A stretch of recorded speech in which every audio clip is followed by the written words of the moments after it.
But as you're showing up, feel free to introduce yourself in the chat box. If you hover over the bottom of your Zoom window, you should get a menu bar that pops up that has a little chat icon in it, and you can type in the chat and tell us who you are, where you're from, and what brought you to today's presentation.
No one's speaking right now. I see someone asked in the chat box, is there audio? I am now speaking, so hopefully, Jay-Chin, hopefully you can hear me now. We're waiting just a couple minutes for folks to trickle into the webinar. I can see the participant numbers ticking up.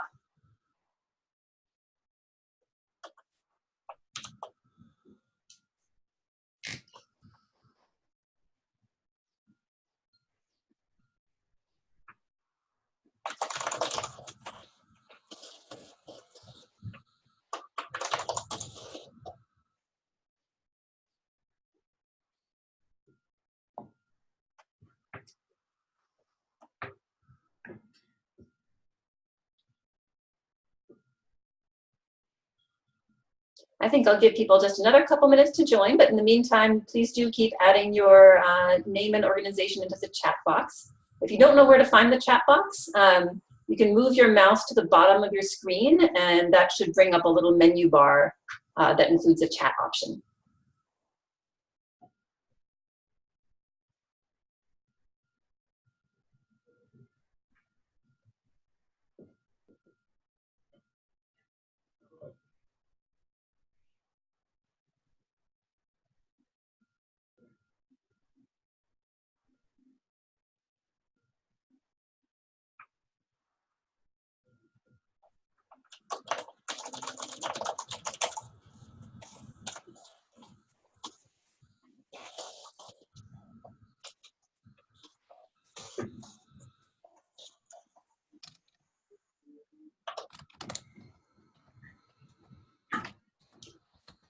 So since folks are arriving and a few folks are having trouble with audio, I'm actually going to go ahead and start advancing the slides so we can get people set up, because I have some housekeeping slides. So welcome everybody to Grounded Solutions Network's presentation of Mythbusters, Economics of Inclusionary Housing.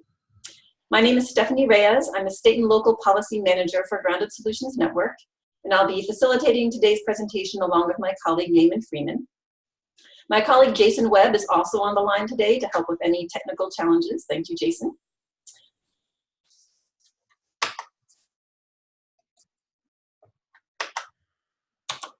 So as many of you may know, Grounded Solutions Network is, did I pass some? Yeah, here we go. Grounded Solutions Network is a national membership organization. We seek to cultivate communities that are equitable, inclusive, and rich in opportunity by advancing affordable housing solutions that last for generations.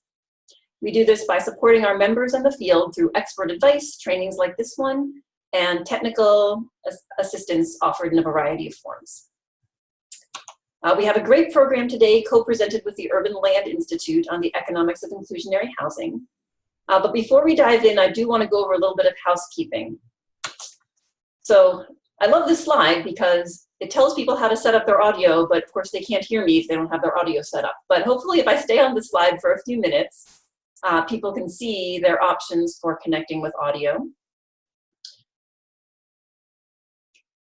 This is another situation where you have to find the navigation bar at the bottom of your Zoom screen, and then you can select the microphone or connect audio. And we recommend using either computer audio or having the webinar call you, mostly because it gets confusing both for us and for you to have to go through all the different IDs if you call in by yourself.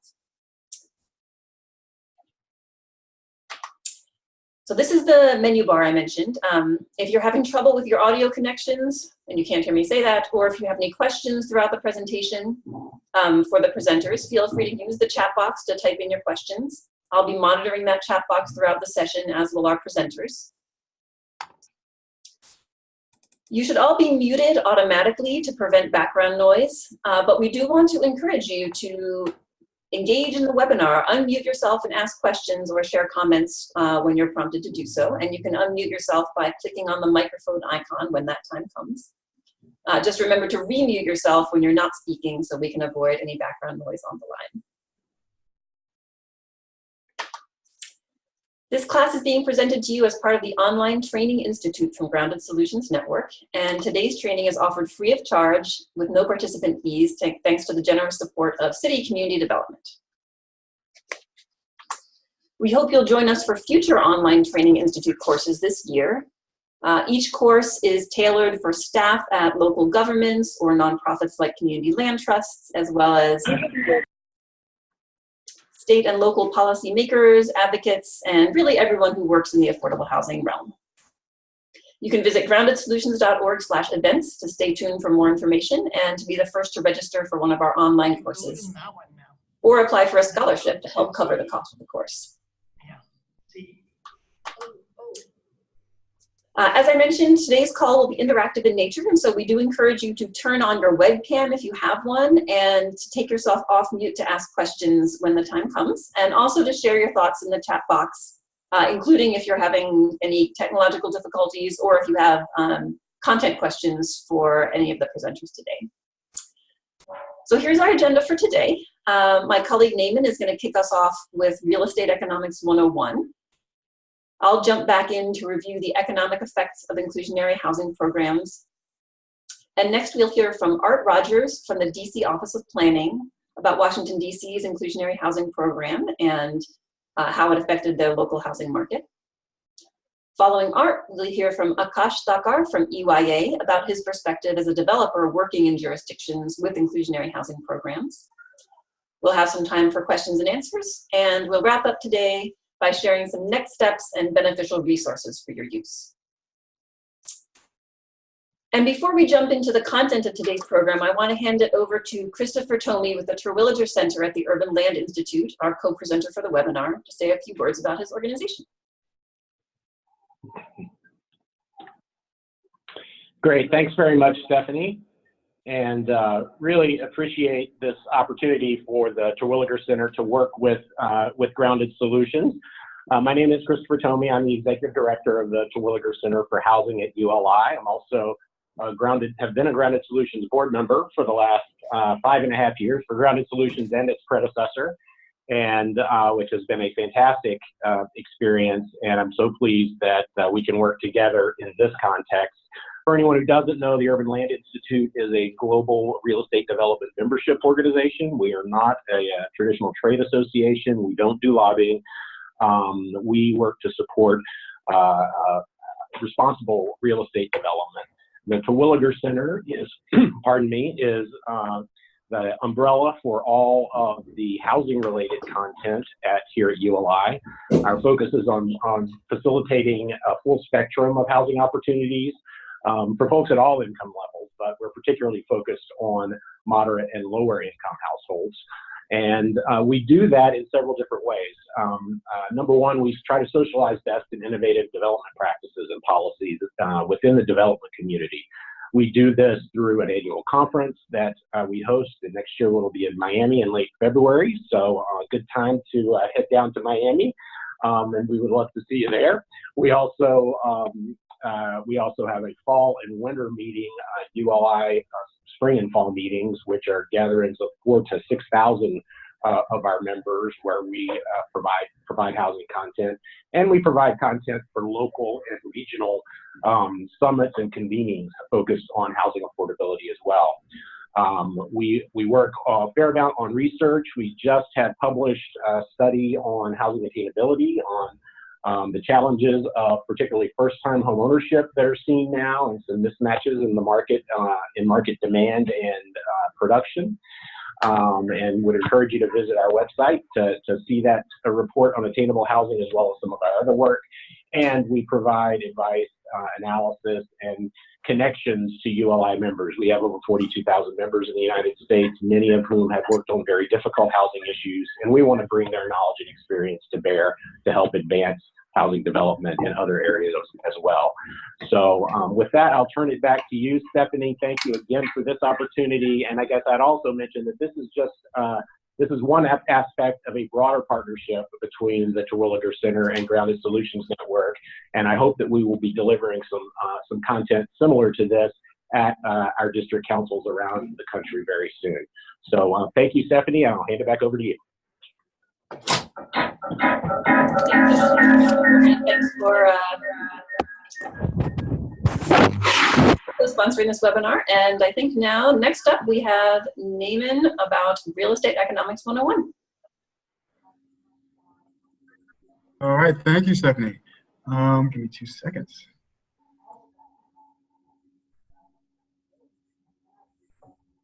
So I'm going to take over to kind of jump us off here. And we are going to start off with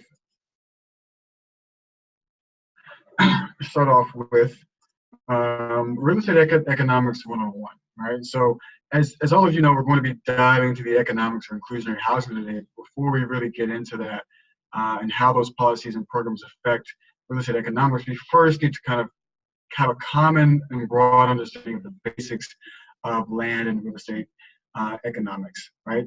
And so there are basically 3 parts to the cost of any new house: the land, the cost of the building the house, including construction, legal fees, permits, and everything else, and then the developer's profit, right? And then developers need to show that they can make a certain amount of profit, generally around 10% of total development cost, in order to get capital from investors and lenders and to build housing. This minimum profit threshold is generally pretty consistent everywhere because many investors and lenders are looking for investment opportunities nationwide. So if a project in one city can't generate profit of 10% of total development costs, the investor will take their money and go invest in a project in another city that does. So we can't really change that number, unfortunately. For the development to be financially feasible, the revenues, aka housing prices, need to cover all of the cost. So how are housing prices determined? The builder doesn't really have control. Market sets the price, right? Because renters and buyers can choose other similar housing, builders of new homes are basically stuck with the market price. That's why it's called market rate housing. So if people are willing to pay more, builders don't sell for the same price that they had intended. The market goes up and they can charge a new market price and earn extra profit. But over time, the builder profits will return to normal because pretty soon landowners will catch on and charge more for land. And if builders can earn extra profits, landowners will have a lot of builders competing for their land and will be able to sell to one who is willing to settle for normal profits. If the market price drops, the same thing happens in reverse. In the short term, developer profits will fall. But since developers won't do projects that don't earn them normal profits, soon they will bargain with landowners for lower prices and land prices will go down. So how is a developer's profit determined, right? It's probably relatively clear that a developer's profit equals total revenue from a development project, the expected rents or home sales, minus the cost of construction and operation, right? Let's dive deeper into kind of what those costs and revenues are so that we can understand how policies and specifically inclusionary housing programs manipulate those inputs. So here is a sample kind of pro forma, right? Development costs, vary between housing markets and building typologies. But there are 4 basic categories of cost, right? You have land, you have hard cost, you have soft cost, and you have financing. The example here represents a 5 to 6 story rental unit in, let's say, a mixed market, right? Land costs represent a significant but not egregious portion of development costs in a mixed market. And then you have the hard or construction costs, which consist of labor materials, landscaping, and other costs for the physical aspects of the project. Your soft costs are usually between 15% to 25% of your total development costs and include things like professional fees you pay your architect or engineer or economic consultant. You also have things such as sales and marketing costs, insurance, and how much you pay for additional entitlements on the site, right? And finally, depending on how the project is leveraged, there are costs to finance. Whether it's additional equity or debt, that additional capital needed to finance the project comes at a price and must be considered as part of the total development cost. Right. So let's look at how those costs are offset and a developer makes money. Right. So you have the gross potential income, or GPI, is either the sales from the condos or homes a developer sells, or in this case is annual rents that will be collected. Right. The number has to be adjusted though to account for vacancy. Not every unit will be rented out, and it takes time to find tenants for newly vacated units. So vacancy rates can vary across markets from below 5% in some very strong markets to upwards of 15% in some of your softer markets, right? The resulting number is your gross rental income, right? Or the amount that was actually collected for rent. But what about what it costs you to operate the building, right? So from what you pay the people to manage the building, upkeep the infrastructure, the power, the water bill, etc., that can vary from between 25% to 40% of the expected income of the building, right? When you take out the operating cost from the GPI, or gross potential income, right, your resulting amount is referred to as the NOI, right, or net operating income. This is arguably the most important number in real estate economics. So let's look at the total cost and revenue to determine what the actual profit is. So on this 5 to 6 story rental, the NOI, right, was $1,500,000, right? And so NOI is extremely important in determining profitability of a project because it's used to determine the value, right? We use a common ratio called a cap rate. It's similar to a price to earnings or PE ratio, which is used to evaluate securities. So assuming the cap rate for this type of project within this market is 5%, we're able to use that to determine the value of the property at $30 million. And if you subtract the total development cost determined in the previous slide from the value, you end up with a profit of 20%. 20%, right? So above the threshold of 10% that we talked about, right? So this project is quite profitable or feasible from a developer's standpoint. And so, understanding this is kind of key to understanding how inclusionary policies affect real estate economics. So I'm going to kick it back to Stephanie again. She's going to dive deeper into inclusionary housing programs and how they affect real estate economics. Great, thanks so much, Naaman.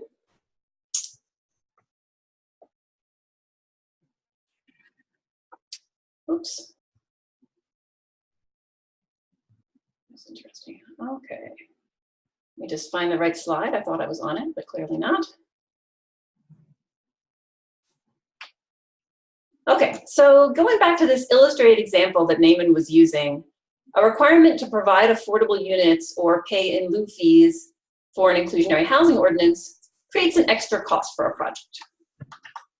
So it makes sense that some people would ask, won't inclusionary housing policies make developers pass along those cost increases in the form of higher market rate housing prices?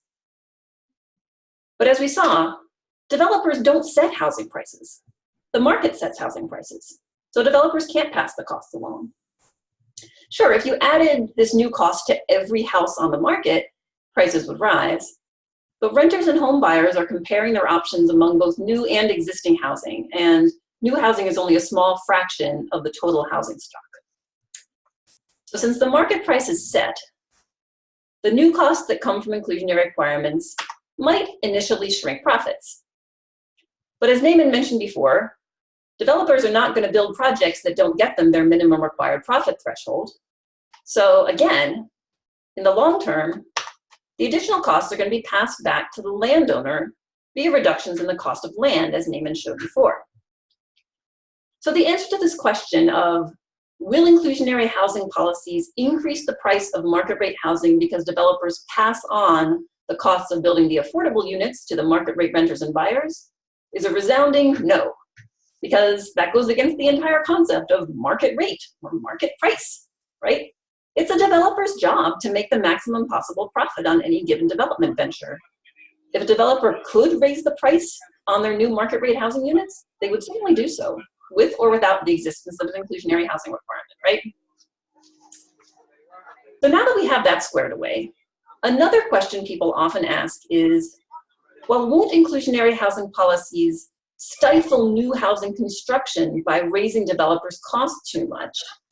And then relatedly, if new housing construction stalls, won't that raise prices in the long term just because there's not as much supply to go around?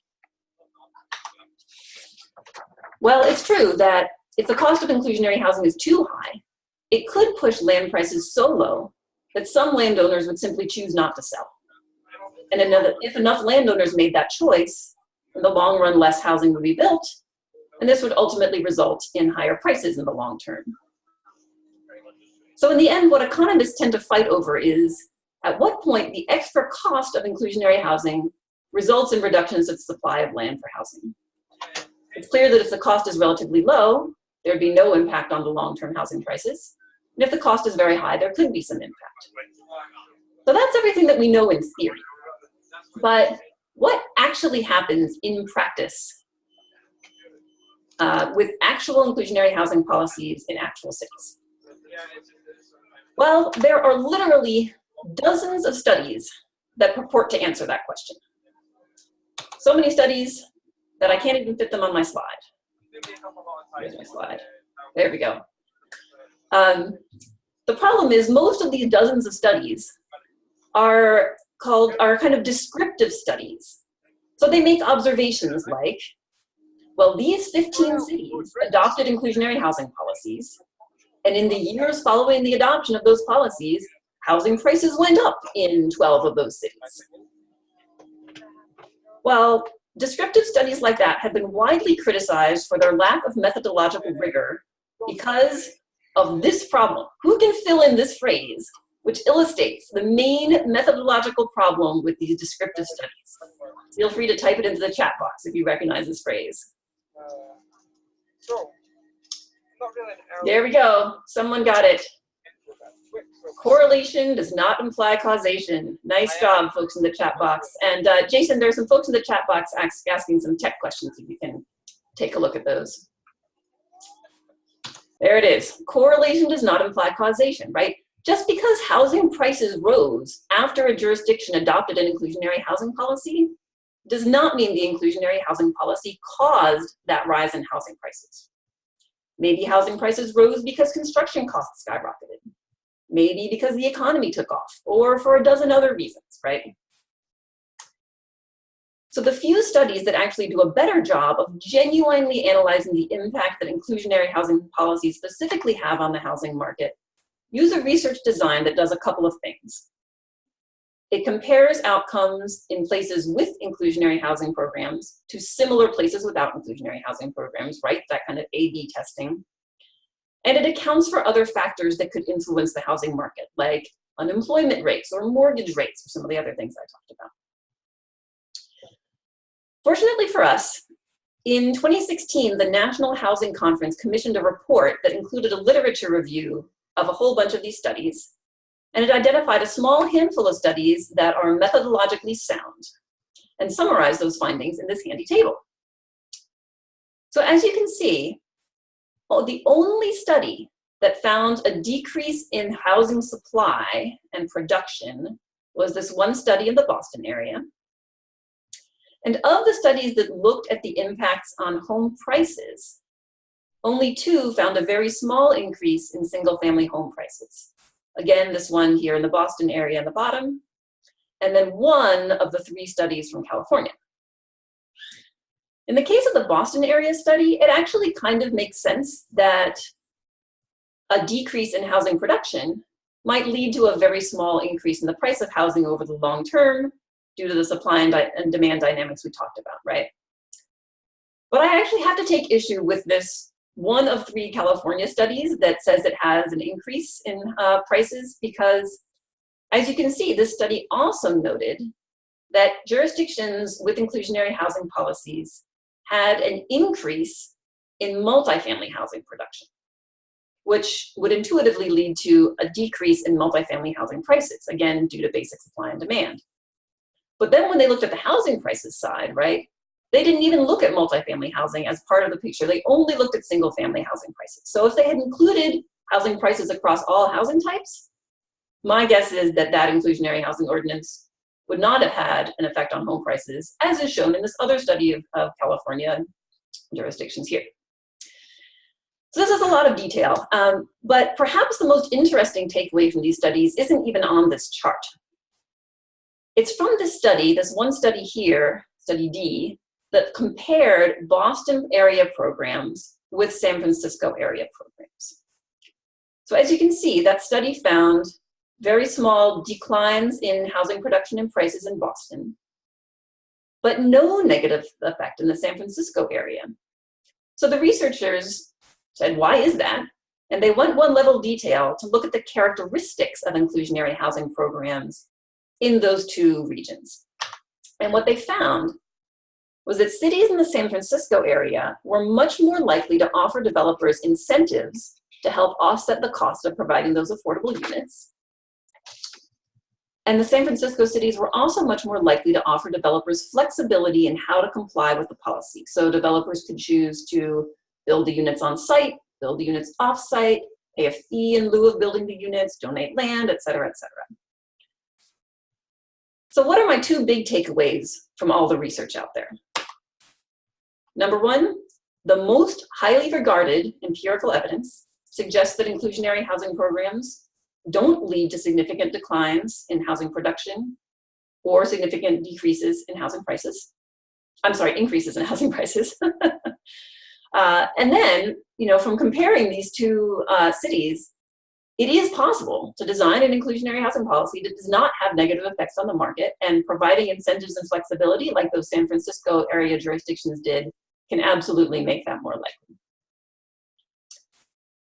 So that's the big picture from the research. Now let's turn to some actual examples from the real world. I'm going to turn it over to Art from the Washington, D.C. Office of Planning to talk about their program. Hi, Stephanie. Thank you. Let me share my screen here, and I'll start my presentation.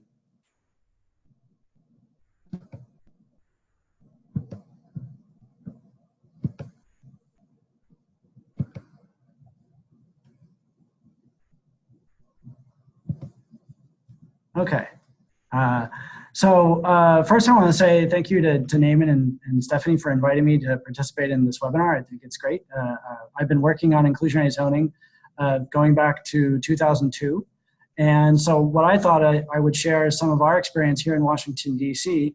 And I'm going to go with a basic description of our program, a little bit of the history, the sort of the timeline of how the program started. Our approach to the economics that you guys have done at a sort of a 30,000 foot level, I'll provide a little bit more of a granular example. And then finally, I'll present the outcomes of our program. And we just recently published our annual report found on our Department of Housing and Community Development's webpage. And the information to find that report is at the end of the presentation. So with that, I wanted to start off my presentation with this quote from one of the developers that we worked with when we were first designing our program. And just a little bit of a plug for the Urban Land Institute. The local chapter here was very supportive in gathering together developers who wanted to make sure we could design a program that worked. And that was really useful for us to get the expertise of the developers and get their understanding of the development of housing in the district. But I think these two statements really summarize two things. First of all, it is largely just the math. And that was really instructive for us. But that also places more importance on getting the math right. And the second statement was really helpful in us understanding what was our sort of margin of error in designing our program and how we were going to try to balance the program. And so with that, I'll sort of give the basics of our program. And you can see the slide, you can see the areas in purple of DC where it applies. I'm just going to go into 3 of those bullet points, I think, in a slightly greater detail. First of all, our program changes based on the construction technology used. And that is directly tied back to our economic analysis.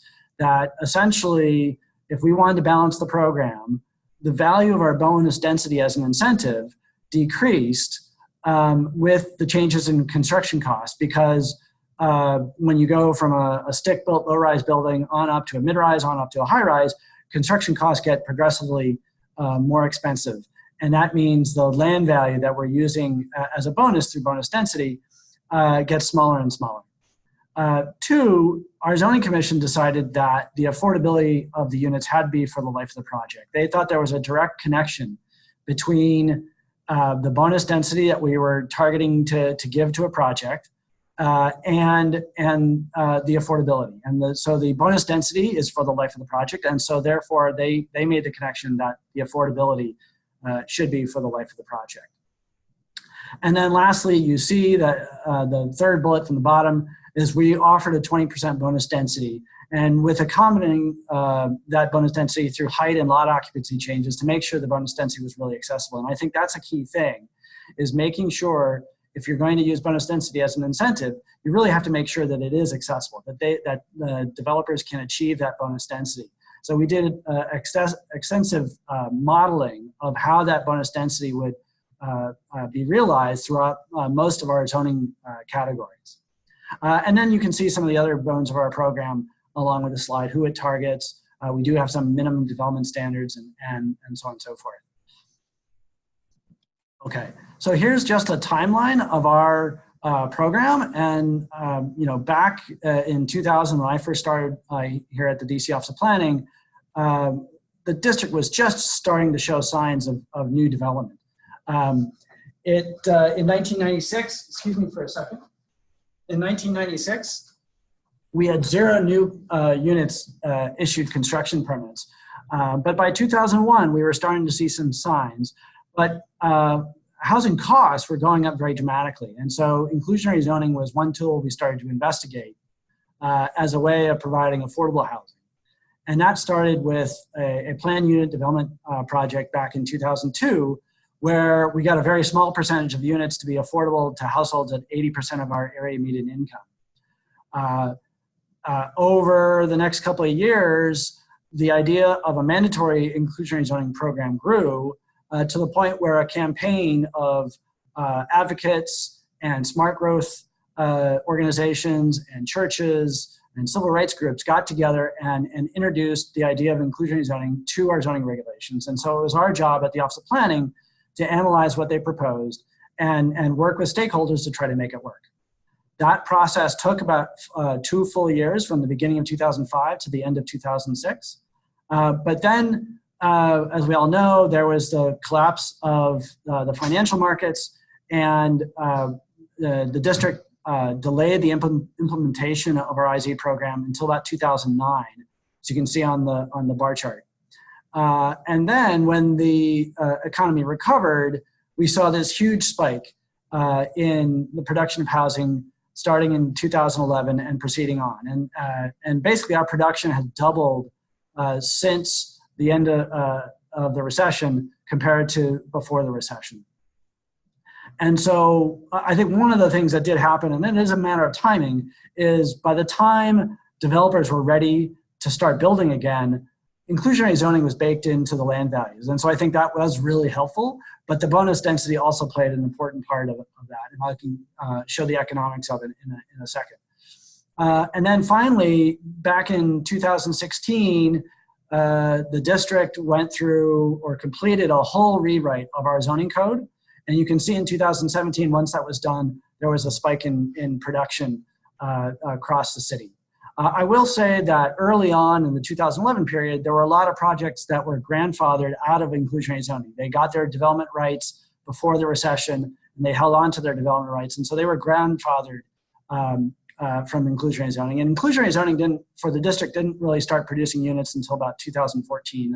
I'll show that toward the end of my presentation. So I'll go into a slightly deeper dive in our approach to the economics of inclusionary zoning. And so here is sort of a very high-level summary of the pro forma testing that we did. It gives an example of a 100-unit project and with construction costs of about $210 a square foot. Again, that's pretty old now. We're seeing costs much higher than that.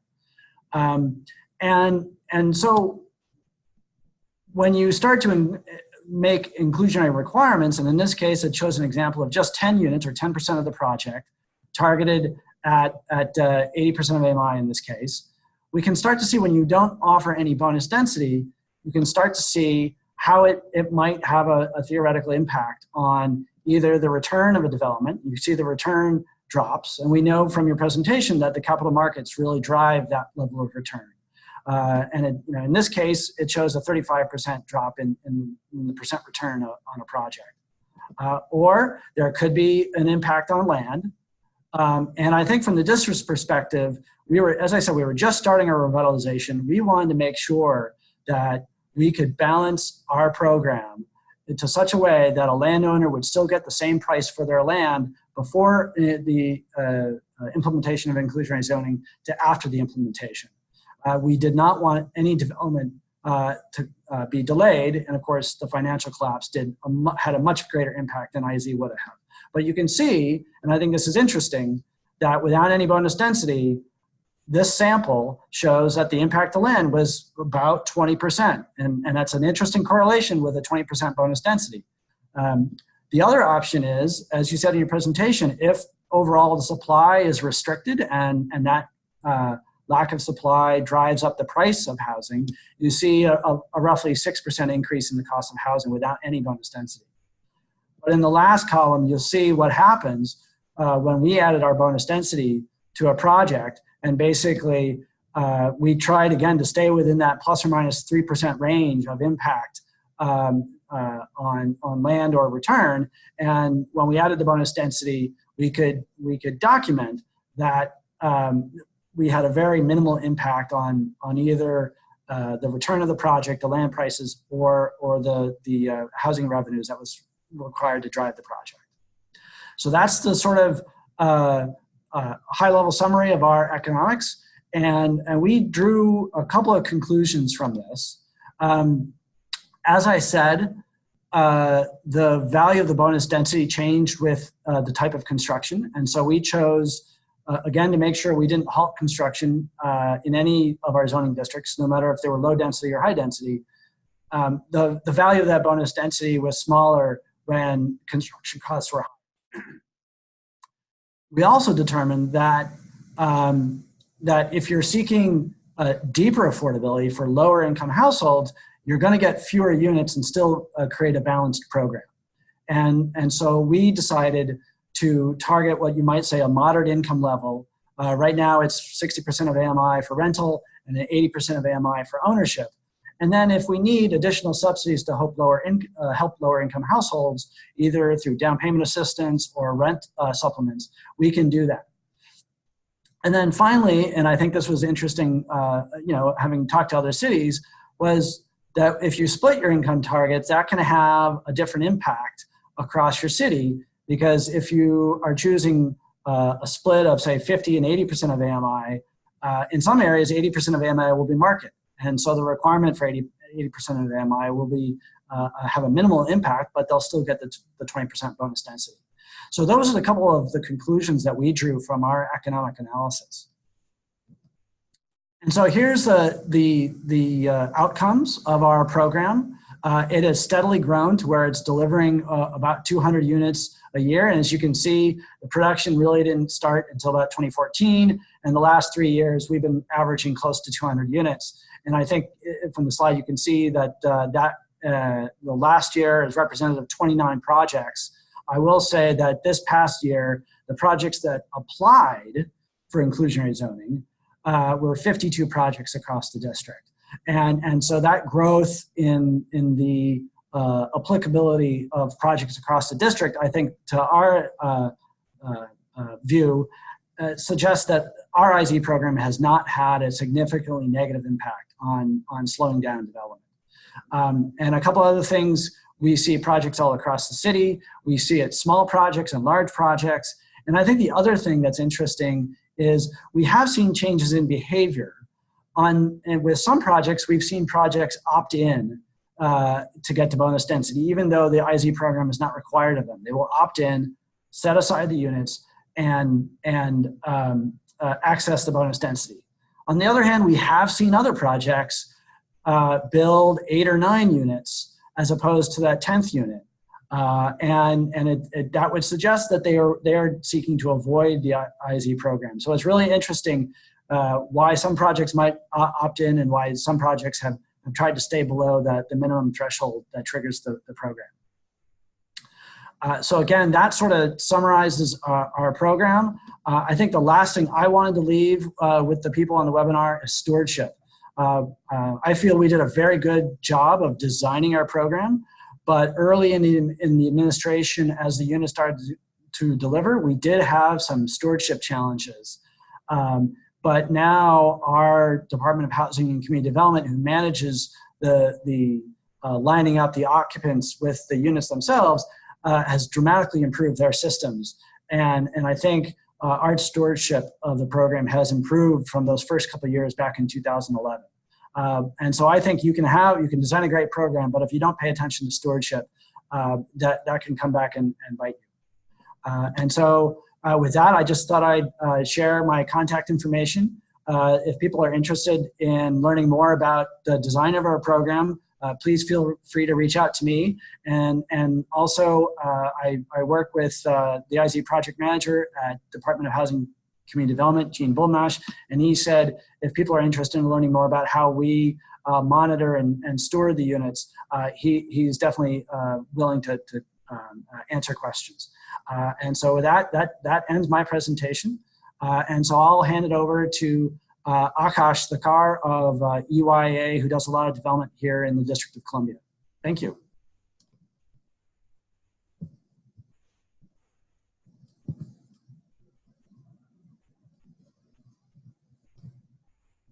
Hi all, just loading my presentation. Give me a quick sec, please.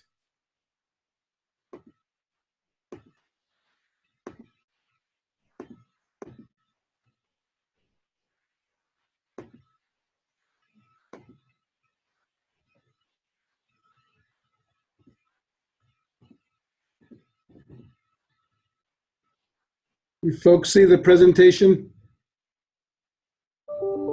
Yeah, looks good.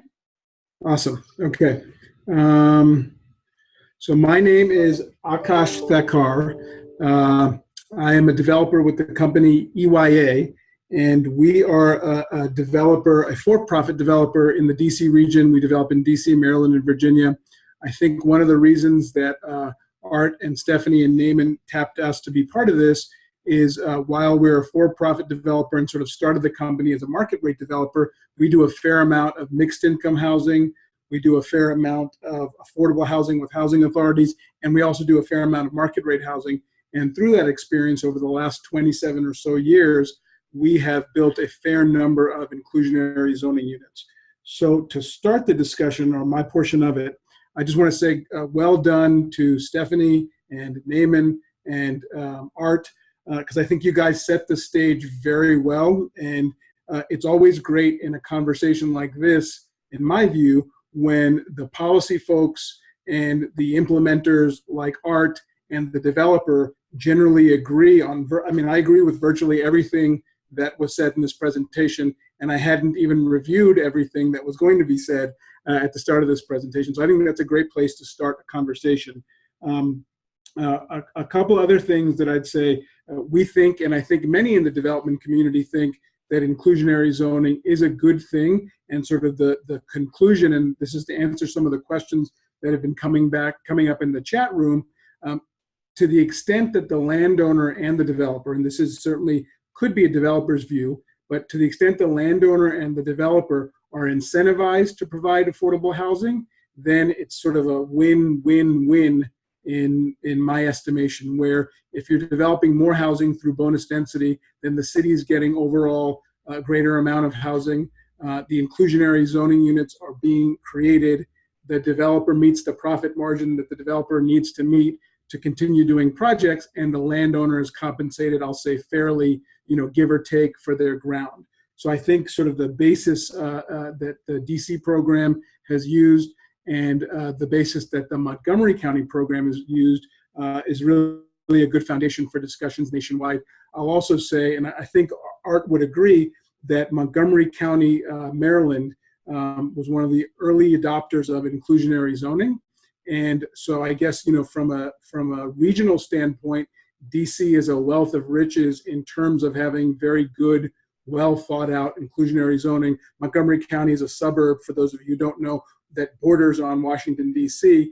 And for example, when Art talked about how there's often a little bit of confusion or consternation when he talked about stewardship, I think Montgomery County, when it implemented its program at this point, probably 20 or so years ago, it had the same issues. And one thing we as a developer love about their program, and that when we now, although we haven't worked with Art and Jean yet on the sort of latest iteration where they're going to send us folks who will live in the units, the fact that Montgomery County has a list of folks that are well qualified and ready to buy or rent, that's sort of the part of the equation that the developer is not as well suited to address, but the city, because it sort of has a broad overview and a global overview, is very well able to address. So those are sort of some overview remarks. I guess the other thing I'll say is, while I do think inclusionary zoning is an excellent tool in the toolkit, I think most folks would agree that it isn't the only thing that a city or municipality should be doing when grappling with the need for affordable housing. And I, as a developer, and I think frankly the city in the district's case as well, the one word that I'll use that I think stymies the provision of more housing market rate and affordable is or are NIMBYs sort of throughout our respective cities. And so that may not be a kind word, but I think it's really important for cities and neighborhoods to embrace, particularly in areas that have a housing crisis like Washington, D.C., embrace inclusionary zoning, embrace affordable housing development, and embrace more housing for areas where people actually want to come and live and work. So that's sort of my overview with regard to a developer's view on addressing affordable housing. In a very quick introduction to the company, just to give you a sense of kind of what we do. 27-year-old company at this point in time. We develop 300 to 400 units a year, so we really have a breadth of development ability and capability and exposure and experience in this region. We really like revitalization projects, so often those are in neighborhoods that are revitalizing, that do require community outreach, that do require affordable housing. And mixed income housing is a favorite of ours, because we think that the combination of market rate housing, affordable housing, even workforce housing, projects working with cities who have those objectives is a great way to build a great neighborhood. You can see our tagline is life within walking distance. And we really believe that sort of for folks across the income spectrum, life within walking distance is an important thing to have in this day and age. So this is the metro map of the DC area, just to give you a sense of where we develop both inside the district and outside. And for those of you who are not from the DC region, Amazon is going to be a tenant or a resident of ours in Northern Virginia. So that, in my view, exacerbates, it's both exciting from a job perspective, and a technology perspective, but it also will probably fairly quickly exacerbate our housing price issues. And in order to accommodate that, that's where you get into this discussion around, really, in my mind, maybe rezoning large swaths of land, increasing inclusionary zoning requirements from, let's say, Art said 8 to 10%. So maybe in certain areas in the district, you push the zoning up so you can build taller, but you might push that inclusionary zoning requirement to 15% to get the amount of housing that I'm suggesting we may need in an area like Washington, D.C. that has, consistent job growth and has Amazon now coming to the table on top of what was already in our collective minds a fairly vital and burgeoning economy. So, in my mind, it is a little bit, as much as, the development community and the job growth community and the economic development community are excited about something like Amazon, I think we have to redouble our efforts. And frankly, that's going to take a fair bit of political will, because telling neighbors that, properties in certain parts of the city have to be rezoned for the greater good is tough. But I think that's where we have to come together and sort of make that case for more housing overall and more affordable housing. So what I'll quickly do, and then I'll close, and I think we should get into a discussion because that'll be fun, but is walk through two projects, one in the District of Columbia that we worked on with Art and his colleagues at the Office of Planning, and then the second one in neighboring Montgomery County that we worked on with those groups. And in both cases, as Art knows, we do a fair bit of urban infill townhouse development, or row home development as we call it here in DC, and we also do a fair bit of multifamily development. I'm going to focus on for sale housing because there's this sort of desire in the district, at least, to sort of provide housing for not just younger folks who are moving to the city, but families who want to stay in the city and live in the city and work in the city and send their kids to school in the city.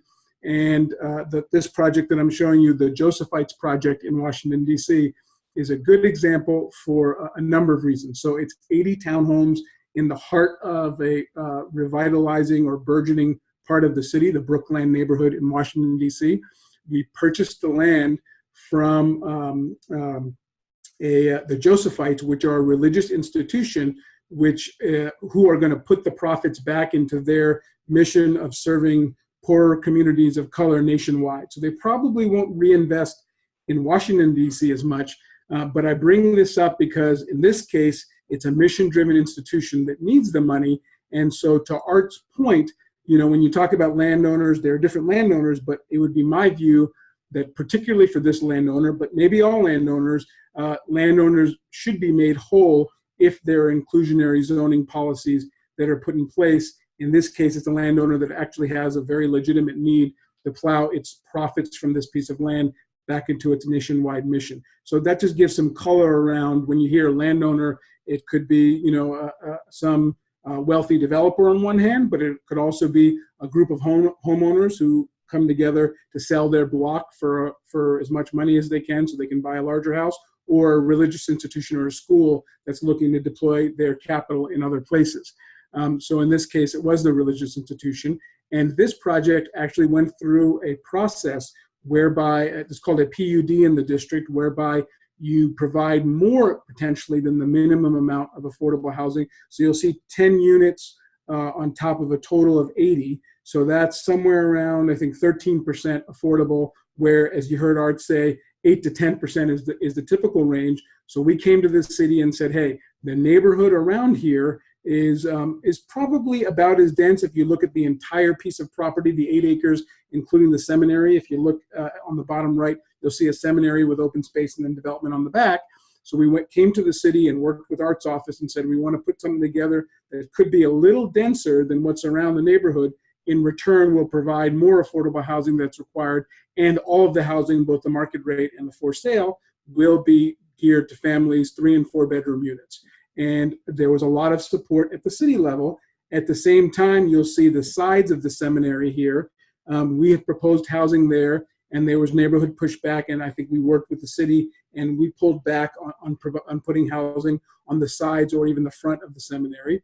And that notwithstanding, we were appealed by a very small group of neighbors. So at the end of the day, we had city support, the city approved the project, and then we had an appeal by a very, very small group of neighbors. So the vast majority of folks, the elected leaders, we have ANCs in the city, Advisory Neighborhood Commissions. They're elected by their neighbors to represent smaller neighborhoods. They were very supportive of the project, but nonetheless, the project was appealed, and we are still awaiting the outcome of that appeal. And so the reason I bring this up is this particular case has sort of all of the different aspects, whether it be the landowner who needs the money, the bonus density that made it work for the landowner and the developer, the community that was supportive, and now, again, some community members who aren't supportive, and a stall in providing the housing, which does, to Stephanie's point, I agree that inclusionary zoning should not and typically does not push up housing prices, but constriction of housing supply as a whole does in fact push up housing prices. And so we do have a bit of an issue in the district, not just with this case, but I think 30 some odd cases throughout the district because one group of neighbors won one case.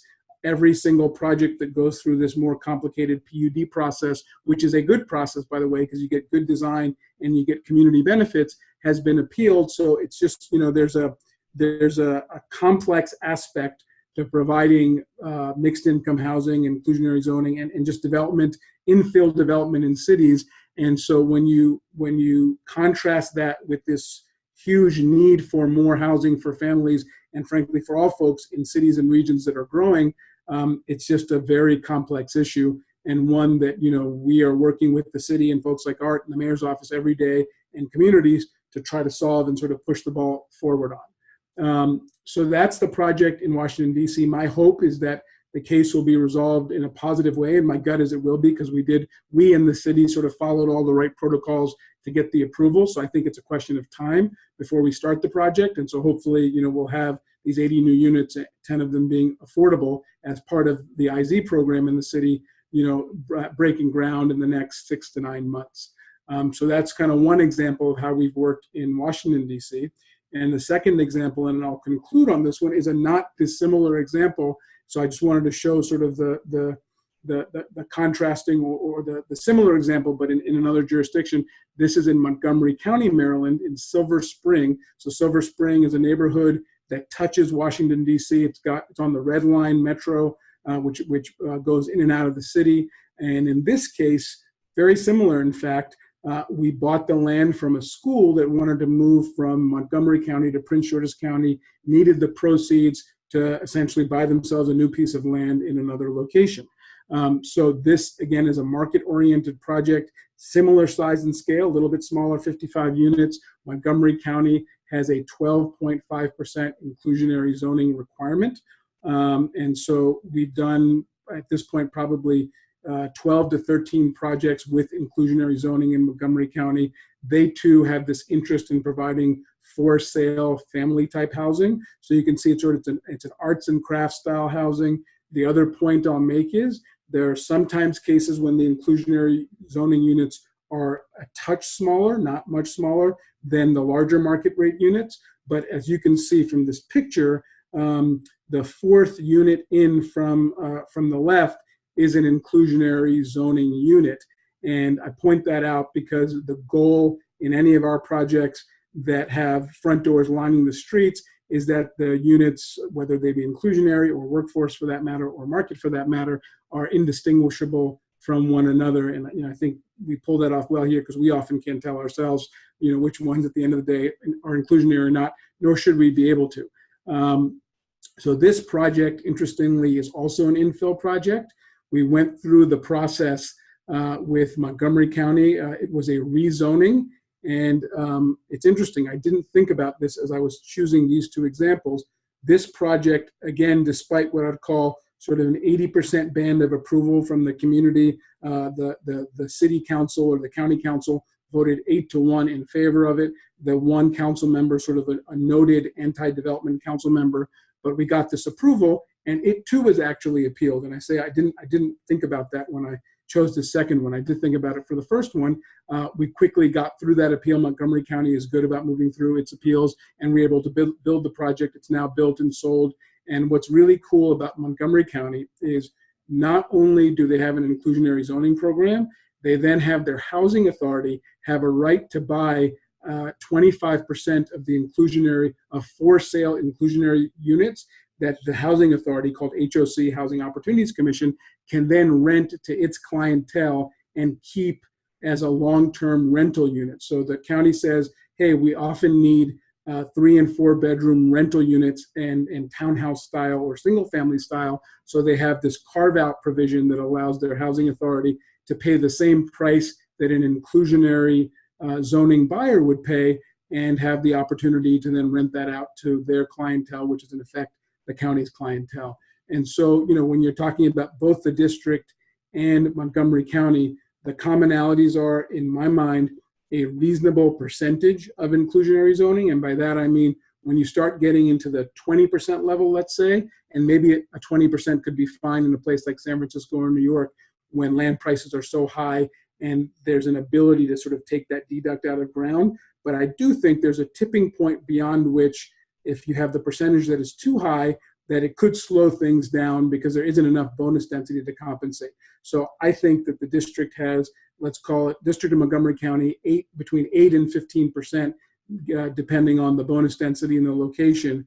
Those strike me as sort of good numbers and a good range to keep development moving forward with very little effect, especially with the bonus density on the one hand, and on the other hand, you're actually providing a meaningful number. Audio just got started. I'm trying to mute it. Okay. Sorry. You good? We good? Okay. So, you know, the 8 to 15% I think makes sense because it does drive significant numbers. Sorry about that. My computer just started. Of affordable housing, while also, you know, meeting the needs for the developers, the landowners, and sort of the community around it. So I think, you know, I'll close, you know, by saying that I think this kind of conversation is a very good one to have.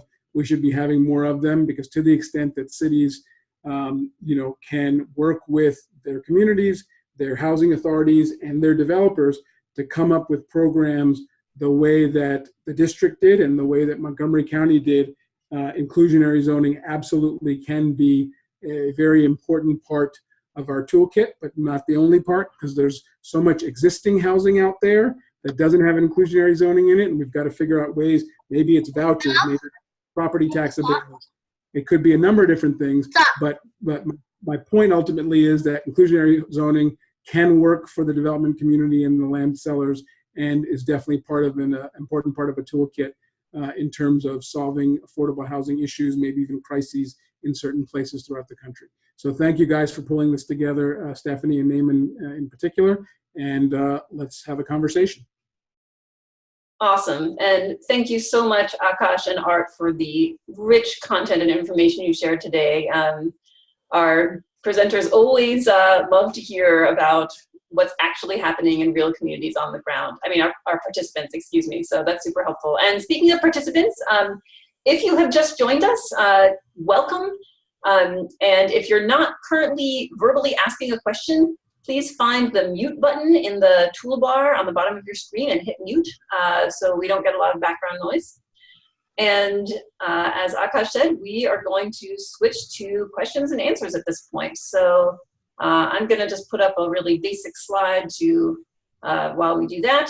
And I did see some, why does it do that? I did see some questions in the chat that did not yet get answered. So I think what I'm going to do now is actually, I'm going to read out a couple of the questions I saw for Art in the chat that didn't get answered, and give folks a chance to, and give him a chance to ask that. And then while I'm doing that, maybe Aakash, maybe you can take a look in the chat yourself and see if there are any questions you can answer in writing. Sure. So Art, one question I saw for you, 2 different people actually asked this question, so they were very interested. You mentioned that your inclusionary units remain affordable for the life of the project, and 2 people asked, how do you define the life of the project?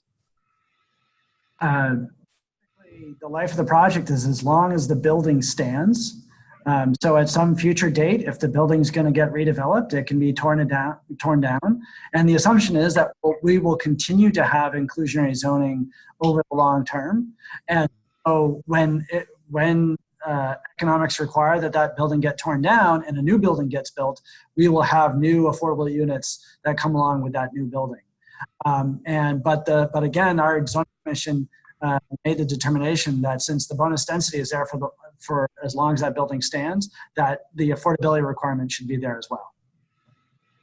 And I'm just going to do an editorial comment from Grounded Solutions Network that we think that is an absolutely brilliant frame for determining term of affordability. So thank you, DC, for best practice there. Someone else also asked Art, what kind of minimum development standards are enforced in DC, like for the affordable units versus the market rate units? Sure. Well, very similar to the slides that Aakash showed, we require that the inclusionary units be indistinguishable from the outside. And we work very closely, as Aakash said, in the plan unit development process, if there are cases going through that. But our zoning administrator and our building and licensing department and the Department of Housing and Community Development will review those standards when a matter of right project comes in. And then on the inside, so we do allow the units to be a little bit smaller than market rate units. We do require that the proportion of units by bedrooms be at least equal in 2 bedrooms or more as the market rate units. So we do require that if a developer is building 2-bedroom units, that there be an equal share or more actually of 2-bedroom units for the IT households. So I think that's another important development standard. And then lastly, the regulations require that the interior amenities and finishes have to be comparable, but they don't have to be of the same cost. And so I think the language we added recently is they have to be, sort of an industry standard, a minimum industry standard. But I will say that theoretically, if for instance, we see a lot of this in some of the condo developments, if there is a wine refrigerator that you see in some of the higher end units, that basically that same kind of amenity would have to be provided in the inclusionary unit. Great. I'm going to ask one more question that can go to either Art or potentially Aakash, and then we can, and then hopefully, yeah, good. People are looking in the chat. Fantastic. So here's one more question, which I think is fascinating, which is, can projects in DC, can all projects utilize the full density bonus, or are some of them have more constraints like height limits or parking constraints that means that they can't actually take advantage of the full density bonus? You want to start, Art? Sure. So the first thing is, and if people remember the map of our city, the first thing is that the zoning commission required that if we could theoretically demonstrate that the bonus density was available, then we could not make inclusionary zoning requirements in those zones. And so there are a few areas of largely downtown where we are maxed out under the Federal Height Act that limits the overall height of buildings in the district. The density is essentially maxed out in some of our downtown neighborhoods. And so in those areas, from the mandatory requirements, we have created a potential voluntary way of doing the same thing, but we haven't had any takers on that yet. So we'll see if that works. Our experience from the voluntary programs across the country is they just don't do as much as the mandatory programs. So about projects average about 16% of that 20% bonus density. We have had projects that haven't even achieved their matter of right density, much less achieve the bonus density, and they still go forward with inclusionary zoning requirements. I will say that we made our variance test to get out of an inclusionary requirement a pretty tough standard. And that, I think the most important thing is that over time has made sure that the impact of the inclusionary units gets baked into the land values. And I think that's an important thing to think about. But we've had projects either because of slope or because of historic limits that they have not been able to achieve the full bonus density, and they still go forward with the program. So just a couple things to add to Art's comments. One, I think in many cases you can take the bonus density, as Art said.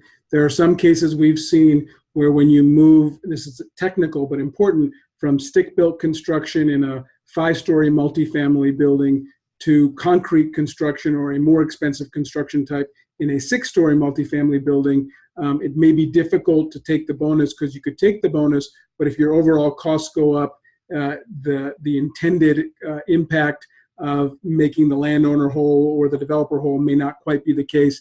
I think that's something you work through with the city on a case-by-case basis, maybe going through the PUD process that I suggested.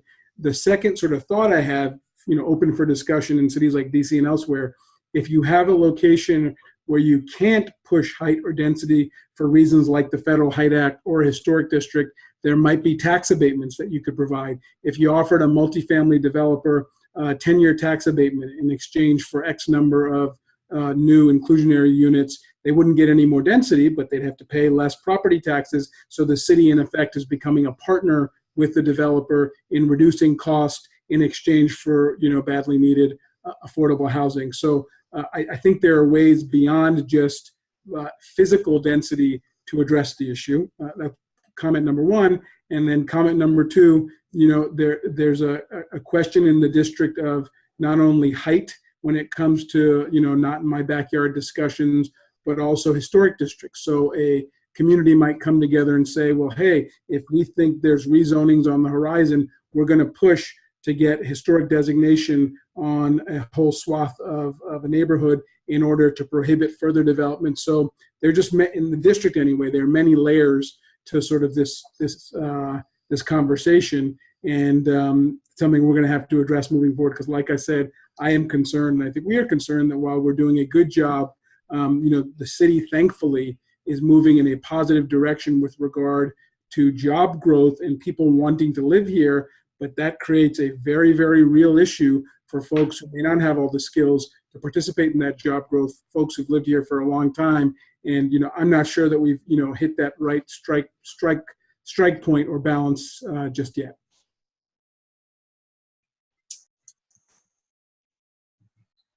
So I'm going to start picking and choosing some of the fantastic questions from the chat box and directing them to specific panelists. There are lots of great questions. If we don't get to all of them, I will try to capture them at the end and make sure that we can follow up with folks. There's one, for example, I know I'll have to look into but may be able to answer. But here's a question for Art. Does inclusionary zoning eliminate height by right, or is a rezoning required to remove a height condition? So when we designed our program, the mandatory program, we made changes to building height and lot occupancy as part of the, if you will, the new zone. So it was the same name of the zone, but the building envelope changed to accommodate the bonus density, and that was all done in a matter of right way. So the developers do not have to come in for each individual project to get a height bonus or a lot occupancy change. And we thought that was very important just to make the program flow as well as possible. About 50% of our projects are fully matter of right. They just go to our building permit. And about the other half, but perhaps a slight majority of the units are discretionary projects, either that go through our zoning for variances and lot occupancy, or to our zoning commission for the planned unit development style project. But we made sure that our envelope changed in order to accommodate the bonus density.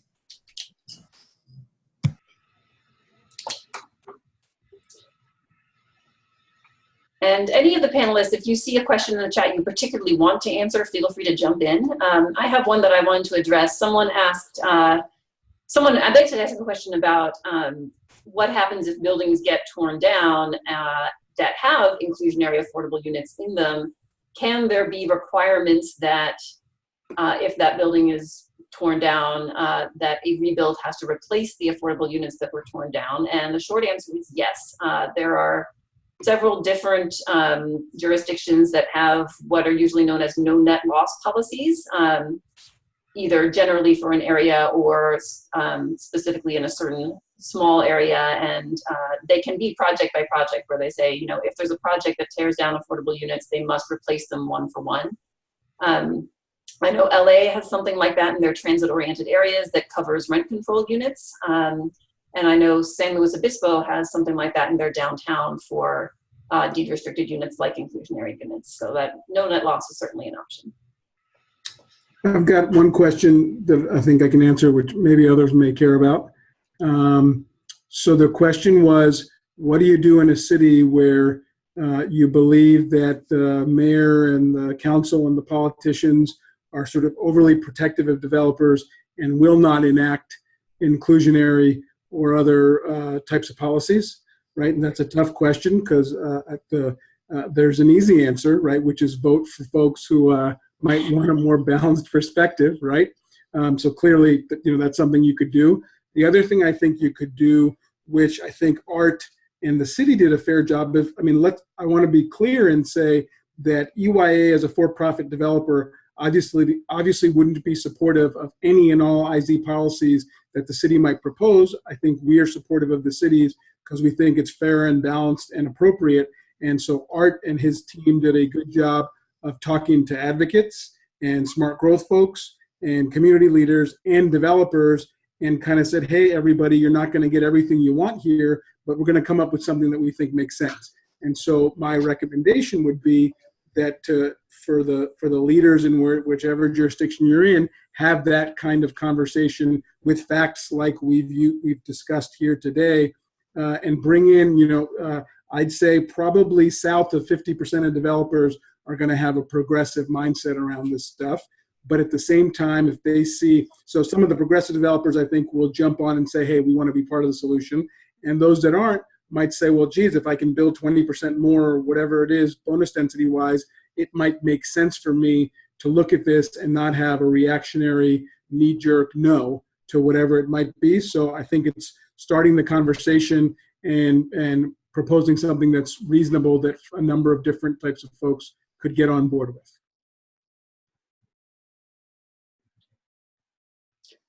All right, do you have a next favorite question you want to answer, or should I pick one? I think go ahead and pick one. I haven't been able to keep track of which ones have been submitted. I know there are so many. So I'm going to pick one for you and then one for me, actually. So one for you. In the DC case, how much lower than market is the cost of the inclusionary unit, and how is that cost savings achieved? Let me see how, the way I would approach that is I would say on a per square foot basis in rent, for instance, our units are about $1.80 per square foot for the inclusionary units, but the market in some neighborhoods are approaching $4 per square foot. You know, they're certainly north of $3.50 per square foot. So if you have 1,000 square foot apartment, that would be $3,500 a month. And so we're probably close to about half of the market rate in many of our strong neighborhoods. That's great.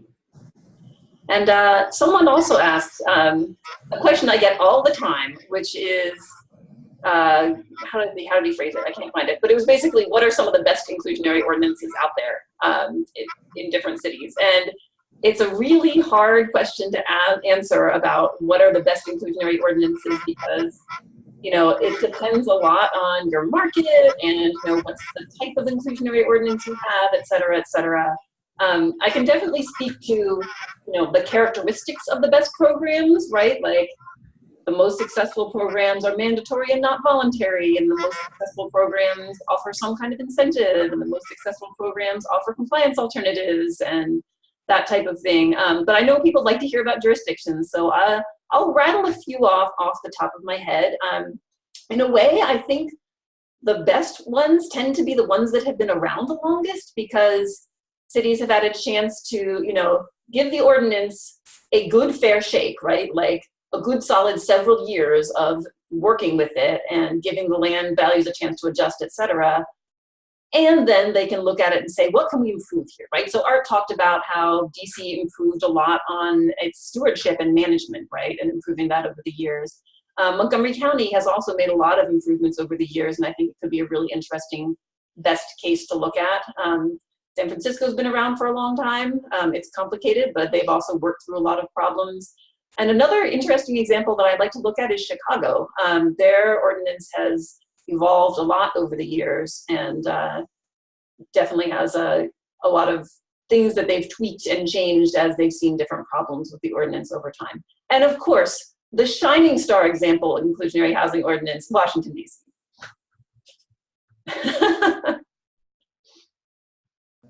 I will say that compared to some of the best practices you mentioned, we do not have a real way of alternative compliance. We felt the strength of inclusionary zoning when it came to a tool within the district was just that. It was inclusive neighborhoods. And so we wanted to make sure that lower income residents had the opportunity to live in some of our higher cost neighborhoods. And so we do not have, for instance, a buyout option to get out of your inclusionary zoning requirements. And we do not, we do have an off-site provision, but no one has taken it up yet because, again, the test to prove that it's needed for your project is a pretty high standard. And so all of our projects have had their units on site. There's only been one project that through a PUD did get their affordability requirements through IZ moved a couple blocks away and actually expanded the number of affordable units through blended financing of tax credits and et cetera. So that was the only example we've had in the district of an off-site provision to meet the requirement. And I want to hit an earlier question, which was around sort of cost and rent. So Art talked about the cost of market rate rents and you know what an affordable unit might sell for. So let me first talk about the cost side in terms of building that unit, because I think Naaman did a really nice job of walking through the economics 101 of real estate. But sort of the core issue, if you go back to either one of the two projects that I walked through, we're selling a call it 1,500 square foot house, and with the cost, without the cost of land, it probably costs us $450,000 to $500,000 to build that 1,500 square foot house, and we sell that house in Montgomery County for about $250,000. So in effect, forgetting about profit for a second, there's a $200,000 to $250,000 subsidy per unit for the affordable housing. And then what Naaman talked about, what Art talked about is, well, how do you make up for that? It's through allowing more market rate units and more units overall to get back to a profit margin. But the real issue in all of these places is the amount of money that you want to sell these houses for to be truly affordable are so far off in the district from market price that there does have to be a very large subsidy for each house. So I mentioned that because underlying sort of everything in this conversation is there is a market price, which both Stephanie and Naaman talked about, but there's also an issue of even if you built as much housing as you possibly could so that supply exceeded demand, the cost for a house in most places in this country is more than what one who needs affordable housing could afford by a big amount, by a large amount. So I think that's sort of the core struggle. And then with regard to sort of market rate prices versus affordable housing prices, I didn't talk about that, but in the two cases that I showed you, both one in the district and one outside of DC, the market rate houses at call it 2,000 square feet were or will be in the high $600,000 to $800,000 range. And if you can believe it, while that's by no means affordable, that's semi-reasonably priced in the DC region for a new house. The affordable units in both the projects actually ranged from call it low 200s to low 300s. So again, you can see that delta, that huge delta between the cost of the market or the price of the market unit and the price of the affordable unit. And there's a big cost delta as well. So that hopefully gives folks a frame of reference for the issue and the costs and the sales prices, et cetera. Akash, I'm really happy you made that point.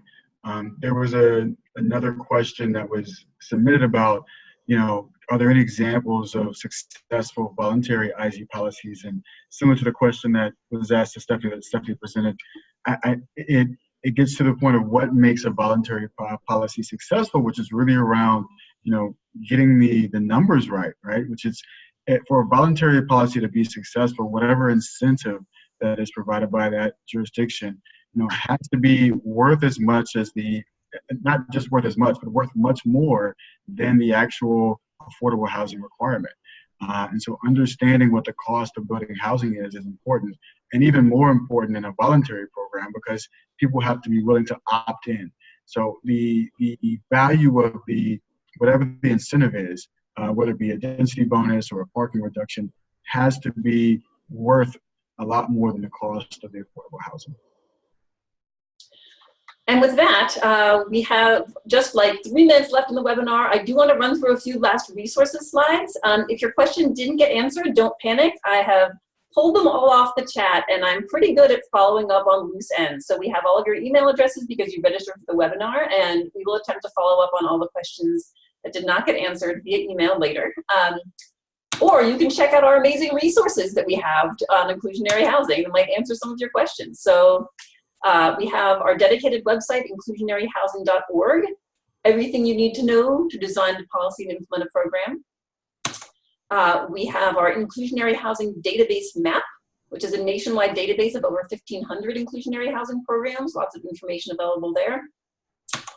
We have our inclusionary housing calculator. This is an online interactive real estate pro forma tool where you can see the economic impacts of affordable housing requirements compared with developer incentives on different types of housing projects and different types of housing markets.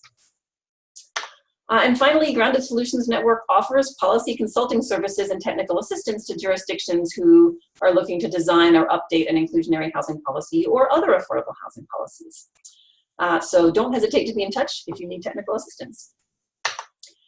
And if you're not already a member of Grounded Solutions Network, we hope you'll consider joining. We offer both organizational and individual memberships. And as you can see, there are a variety of reasons to join, including discounted access to our online training institute, as well as technical assistance grants.